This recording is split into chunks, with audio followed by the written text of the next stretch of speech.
Hollywood cinema industry నుంచి వచ్చిన చాలా సినిమాలు ప్రేక్షకులు మెప్పిస్తూ మంచి విజయాలు సాధిస్తూ ముందుకెళ్తున్నాయి. 1993వ సంవత్సరంలో స్టీవెన్ స్పిల్బర్గ్ దర్శకత్వంలో వచ్చిన జురాసిక్ పార్క్ పెను ప్రభంజనం సృష్టించింది. ఆ సినిమా చూసి భయపడని వాళ్లు ఉండరు.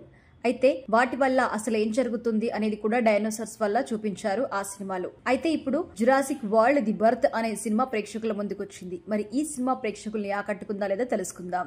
ప్రస్తుత కాలంలో తరచుగా గుండె జబ్బులు వచ్చి చనిపోతున్నారు. అలాంటి గుండె జబ్బులతో పాటు మరిన్ని వ్యాధులు నిర్మూలించాలంటే డైనోసార్లు బ్లడ్ నుంచి ఒక మెడిసిన్ కనుక్కుంటే వాటికి చెక్ పెట్టొచ్చు. అయితే ఇక్కడ ఒక మెలిక ఉంటుంది. కేవలం బతుకున్న డైనోసార్స్ రక్తం మాత్రమే ఈ ప్రయోగానికి పనిచేస్తుందని శాస్త్రవేత్తలు చెప్పడంతో ఫార్మాస్యూటికల్ ప్రతినిధి అయిన మార్టిన్ అలాగే అడ్వెంచర్ ఆపరేషన్స్ చేయడంలో గొప్ప పేరు సంపాదించుకున్న జోరా బెన్నెట్ తో కలిసి డైనోసార్స్ ఉన్న ప్రాంతానికి వెళ్తారు. అయితే ఆ డైనోసార్స్ నుంచి రక్తం తీయడానికి డాక్టర్ హెన్రీని కూడా తీసుకెళ్తారు. అయితే వీళ్ళు ముగ్గురు అనుకున్న పనిని సక్రమంగా పూర్తి చేశారా లేదా అనేది తెలియాలంటే సినిమా చూడాల్సిందే. ఈ సినిమా విశ్లేషణ విషయానికొస్తే జురాసిక్ పార్క్ ఫస్ట్ పార్ట్ అద్భుతంగా ఉంటుంది.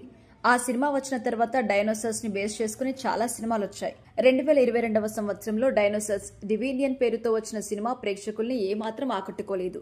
ఇక ఇప్పుడు వచ్చిన డైనోసార్స్ వరల్డ్ రీబర్త్ మూవీలో కొంచెం కథ కొత్తగా ఉంది.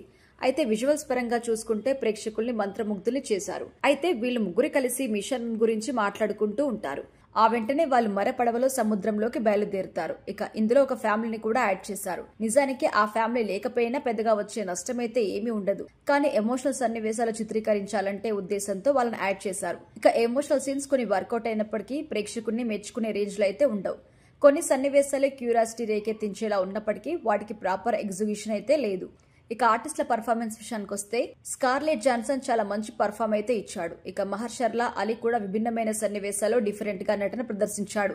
జోనాథన్ బెయిలీ, రూపర్ట్ ఫ్రెండ్ చాలా మంచి పర్ఫార్మెన్స్ ఇచ్చారు. ఇక టెక్నికల్ అంశాల విషయానికి వస్తే ఈ సినిమాలో మ్యూజిక్ చాలా బాగా ఉంది. విజువల్స్ కూడా టాప్ నాచ్ లో ఉన్నాయి. ముఖ్యంగా డైనోసార్ వీళ్ళ మీద అటాక్ చేసినప్పుడు వచ్చిన విజువల్స్ చాలా రియలిస్టిక్ గా ఉన్నాయి. అసలు ఇక్కడ ఇది సీజీ అనే విషయం కూడా ఎవరికైతే తెలియదు. ఈ సినిమా ప్లస్ పాయింట్స్ విషయానికి వస్తే విజువల్స్, కొన్ని ఎమోషన్ సీన్స్. మైనస్ పాయింట్స్ విషయానికి వస్తే కథ, డైరెక్షన్. మొత్తానికైతే ఈ సినిమా చాలా బాగుంది.